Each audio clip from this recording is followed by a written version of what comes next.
কি হলো রে? কিসে ধাক্কা মারলি রে গণেশ? জানি না, আমি জানি না। আমি আমি নামবো না, আমি নামবো না, আমি নামবো না। কেউ যেন কিছু একটা ফেলে দিল আমাদের গাড়ির সামনে। দেখো রতনদা, লন্ঠনটা কাছে নিয়ে দেখো।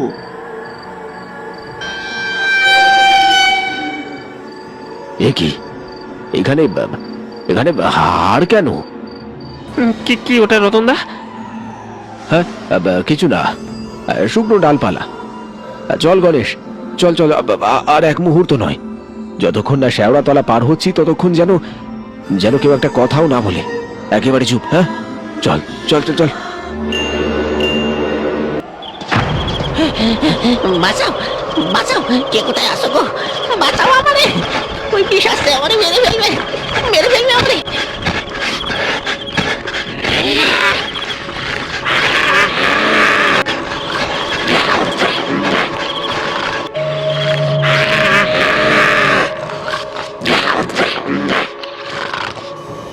বাঁচাও, কে কোথায় আসো? বাঁচাও আমাদের, বাঁচাও গো।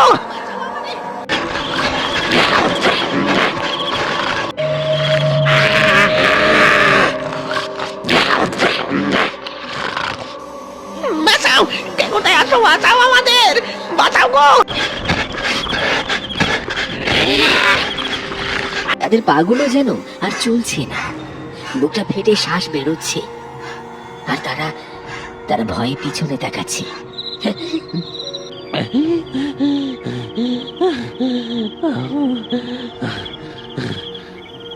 ওই দেখো, ওই দেখো কাকা, ওটা ওটা কি? ও তো কোনো মানুষ নয়। আমাদের আমাদের কি হবে গো কাকা? আমাদের কি হবে? চল চল চল, ওই গাছের আড়ালে চল। আমাদের দেখতে পেলে আর রক্ষে নেই, চুপ করে লুকিয়ে পড়ি সব। ঈশ্বরের নাম নে, ঈশ্বরের নাম নে। শিমুল গাছের ঘন ছায়ায় আশ্রয় নিলেও তাদের হৃৎপিণ্ডের দ্রুত কম্পন যেন চারপাশের নীরবতাকে ভেদ করে যাচ্ছিল। তারা দম বন্ধ করে বসে আছে, যাতে পিশাচটা যেন তাদের খুঁজে না পায়।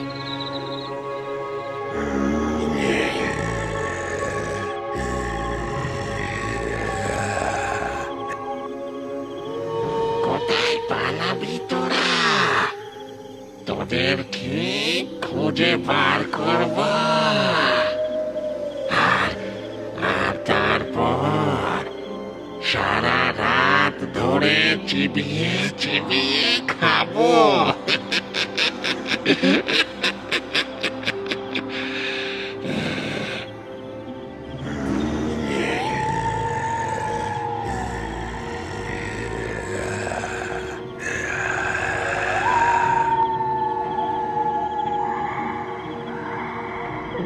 ওটা ওটা বোধহয় চলে গেল, চলে গেল কাকা।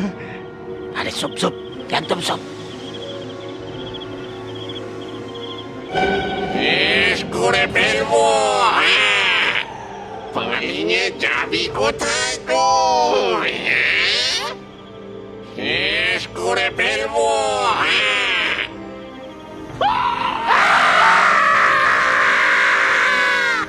গোপাল আতঙ্কে লাফিয়ে ওঠে। সে দেখলো পিশাচটি নরহরিকে চেপে ধরেছে। নরহরির চিৎকার স্তব্ধ হয়ে আসছে। কাকা, কাকা, কাকা, কাকা। গোপাল কোনো কিছু বোঝার আগে পিশাচটি নরহরিকে তার তীক্ষ্ণ নখ এবং ধারালো দাঁত দিয়ে ক্ষত বিক্ষত করতে শুরু করলো।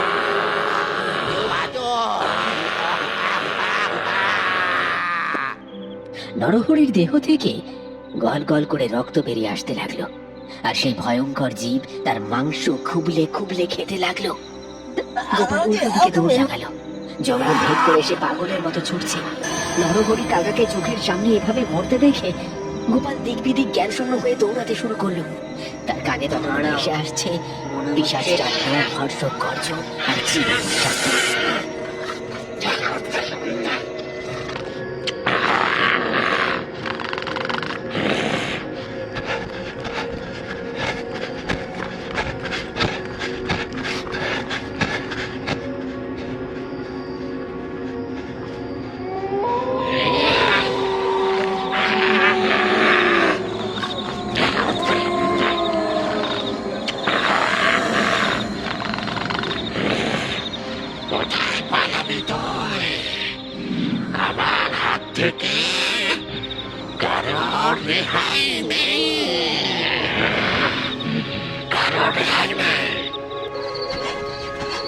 তখন কেবল নিজের প্রাণ বাঁচানোর জন্য ছুটছে।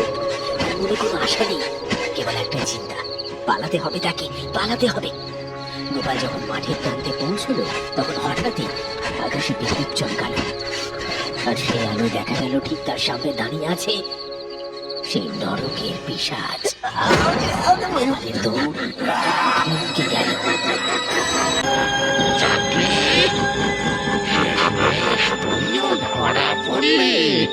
দাঁড়াও, এবার পালাবি কোথায়? করুণ আর্তনাদ করার সুযোগ পেল না গোপাল। মুহূর্তের মধ্যে সেই পিশাচ শক্তিশালী হাতে গোপালের পা ধরে উপরে তুলে ধরল।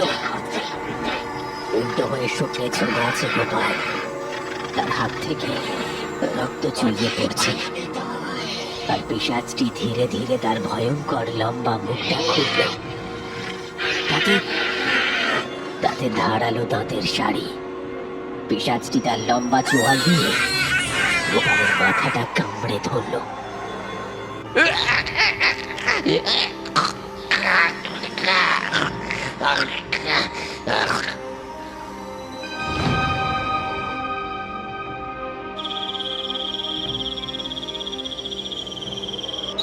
কালীতলা গ্রামের শিব মন্দিরের পাশে প্রতিদিনের মতো সন্ধ্যায় লোকজনের ভিড় জমেছে। গ্রামের কিছু শিক্ষিত অশিক্ষিত খেটে খাওয়া মানুষ কাজের শেষে এখানে এসে বসে।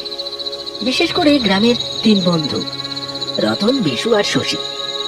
ওরাই এই আড্ডার মধ্যমণি। তাদের গ্রামের নাম কালীতলা, আর পাশের গ্রাম হলো চণ্ডীপুর। এই 2 গ্রামের মাঝে রাস্তার ধারেই দাঁড়িয়ে আছে হাড় খেকো জঙ্গল। নাম শুনলেই বোঝা যায় এই জঙ্গল নিয়ে নানান ভয় আর গল্প প্রচলিত আছে।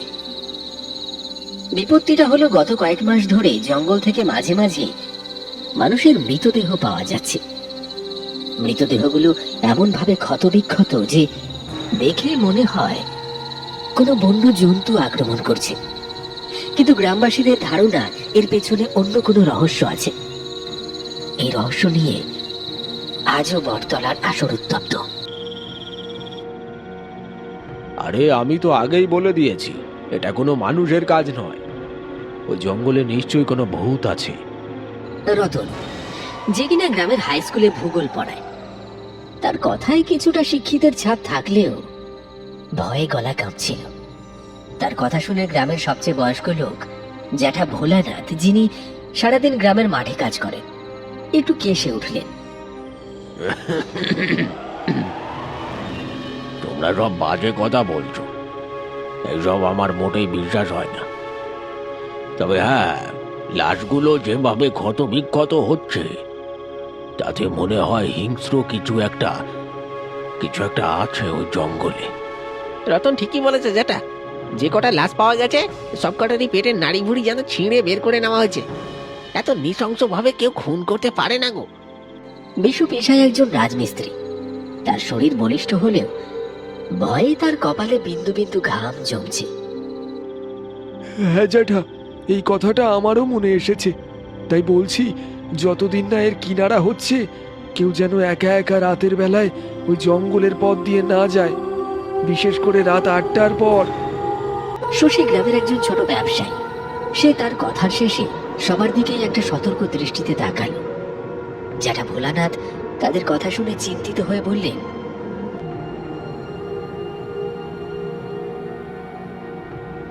সাবধানে থাকিস সবাই, জঙ্গলটা এখন সত্যি শয়তানদের আড্ডা হয়েছে।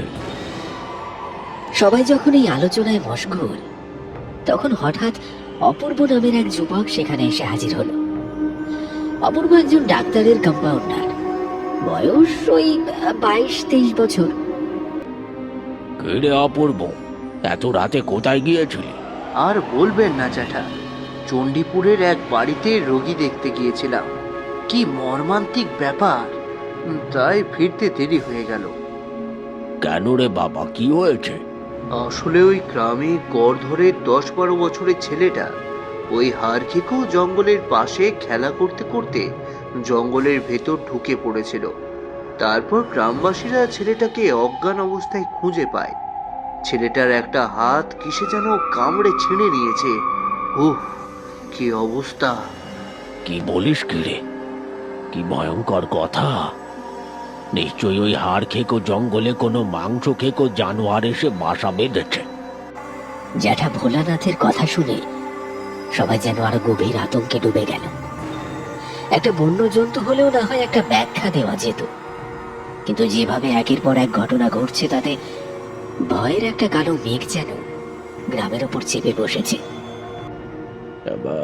দাঁড়াও দাঁড়াও দাঁড়াও দাঁড়াও জ্যাঠা, তোমার মনে আছে কয়েক বছর আগে এই জঙ্গলের পাশে জমিদার বিশ্বনাথ রায়ের ওই বাড়িতে নিখোঁজ হয়েছিল সেই নিরপরাধ রামচরণের পরিবার? সে আর মনে করাস না। সেই অভাগা রামচরণ ওই জমিদার বাড়ির জিনিসপত্র পাহারা দিত। রাতারাতি রামচরণ উধাও। হ্যাঁ, আর সেই সময় গুজব রটেছিল যে ওই জমিদার বাড়ির ভেতরে নাকি গুপ্তধন খুঁজতে এসে ওই রামচরণকে খুন করেছিল, আর তার প্রেতাত্মা ঘুরে বেড়াচ্ছে। কিন্তু এ ছেলেটির হাত কামড়ে ছিঁড়ে নেওয়ার ঘটনা তো মানুষ বা প্রেতাত্মার কাজ হতে পারে না। এটা কোনো শক্তিশালী দাঁতওয়ালা প্রাণী ছাড়া কিছুতেই সম্ভব নয়। হয়তো সেই প্রেতাত্মা এখন কোনো জানোয়ারের রূপ নিয়েছে।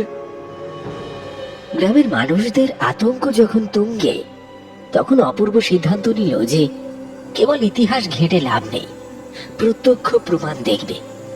কিন্তু একা গেলে যদি কোনো বিপদ হয়, তাই সিদ্ধান্ত হলো অপূর্বর সঙ্গে গ্রামের দুজন সাহসী যুবক ওই জঙ্গলে যাবে পরিস্থিতি পর্যবেক্ষণ করতে। অপূর্ব, তোর সঙ্গে যাবে মনোজ আর দিগড়ে। ওরা দুজনেই শিকারী, সাহস আছে। কিন্তু মনে রাখিস, তোরা শুধু দেখবি কোনোভাবে যেন জঙ্গলের গভীরে না যাস। আমি বুঝেছি কাকা, আমরা শুধু দূর থেকে দেখব জিনিসটা ঠিক কি আর কোথায় থাকে। আর হ্যাঁ অপূর্ব, এই যদি দেখিস এটা স্বাভাবিক কোনো জন্তু নয়, তবে এক মুহূর্ত দেরি করিস না, পালিয়ে চলে আসবি, বুঝেছিস?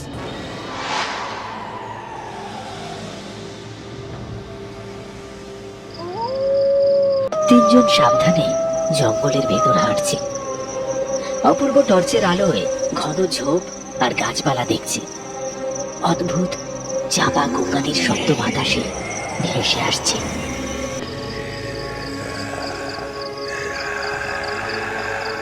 দাঁড়াও, মনে হচ্ছে শব্দটা ওদিক থেকে আসছে। তারা প্রায় 1 ঘন্টা এদিক ওদিক খোঁজার পর জঙ্গলের ভিতরে একটা ভাঙা বাড়ির কাছাকাছি পৌঁছলো। চারপাশের বাতাস তখন অস্বাভাবিকভাবে ঠান্ডা আর ভারী। বাড়ির দেয়াল দেখা যাচ্ছে। হঠাৎ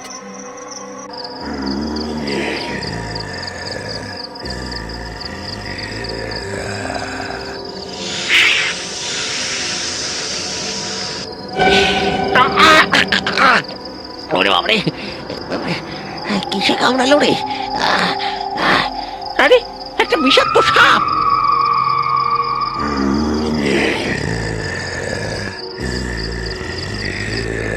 মনোজ যখন ধীরেনের পায়ের বাঁধন দিচ্ছে, তখন অপূর্ব দূর থেকে দেখল একটা বৃহদাকার কালো ছায়ামূর্তি দ্রুত তাদের দিকে এগিয়ে আসছে। ছায়ামূর্তিটি চার পায়ে ছুটছে এবং এবং তার চোখ দুটো জ্বলছে। ওটা আসছে, পালাও পালাও তোমরা, পালাও! ওটা আসছে, পালাও পালাও তোমরা, পালাও! মনোজ টর্চ ঘুরিয়ে পিশাচটিকে দেখে হতবাক হয়ে যায়।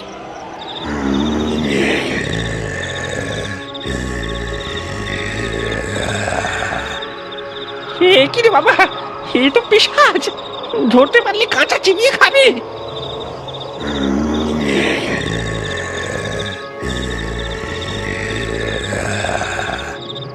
পিশাচটি প্রচন্ড গতিতে ঝাঁপিয়ে পড়ল মনোজের উপর। মনোজ বল্লম তোলার সুযোগও পেল না। বাঁচাও! বাঁচাও! বাঁচাও!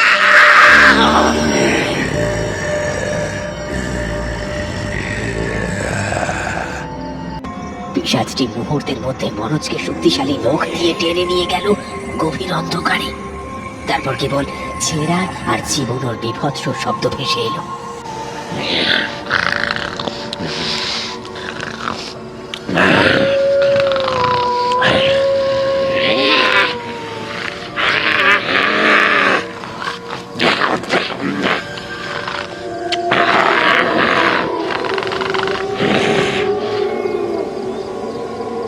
ধীরেন তার সাপে কামড়ানো পা দিয়ে উঠে দাঁড়াতে পারল না। আরে না, আমাকে আমাকে মেরো না, আমি আমি কিছু করিনি, আমি কিছু করিনি। তোরা আমায় মারতে এসেছিলিস, তোদের রক্ত খাবো, রক্ত।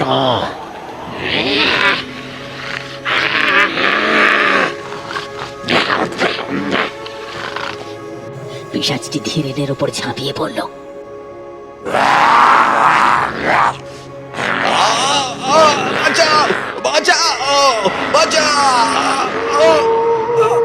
চাপা গোঙানি আর হাড় ভাঙার শব্দে জঙ্গল কেঁপে উঠল।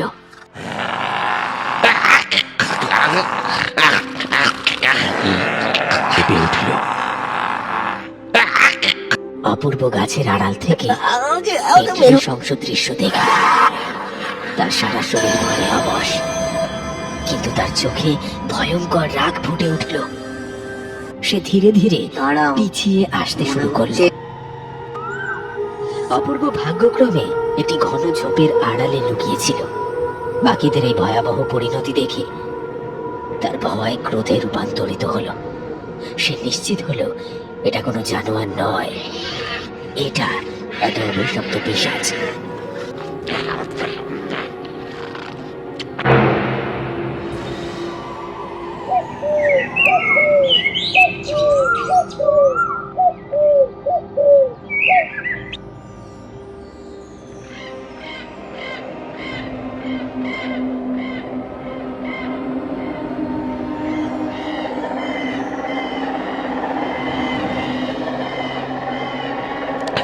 কি রে অপূর্ব, মনোজ আর ধীরেন কোথায়? ওদের কি হলো? তারা তারা আর নেই কাকা। সেই পিশাচটা তাদের খুবলে খেয়েছে। সর্বনাশ! তাহলে কি আমাদের গ্রামের ওপর মৃত্যুর ছায়া নেমে এলো? না, আর নয়, এই রক্তপাত আর নয়। আমি দেখেছি কাকা, এটি শুধু এক নরকের জীব নয়, একটা ভয়ঙ্কর রক্তখেকো পিশাচ। আমি শপথ করছি জ্যাঠা, আমি এই অভিশাপকে শেষ করব। আমি এই হাড় খেকো জঙ্গলের রহস্য ভেদ করবই। হয় আমি থাকবো, নয় সেই পিশাচ থাকবে। সে কি পারবে তার দেওয়া কথার প্রতিশ্রুতি রাখতে, নাকি পিশাচের কাছে হেরে যাবে গ্রামের প্রতিটি মানুষ? তা দেখতে চাইলে কমেন্ট করে জানাও, এবং এই ভিডিওটি ভালো লেগে থাকলে লাইক, কমেন্ট, শেয়ার ও সাবস্ক্রাইব করে আমার চ্যানেলের পাশেই থাকো। ধন্যবাদ।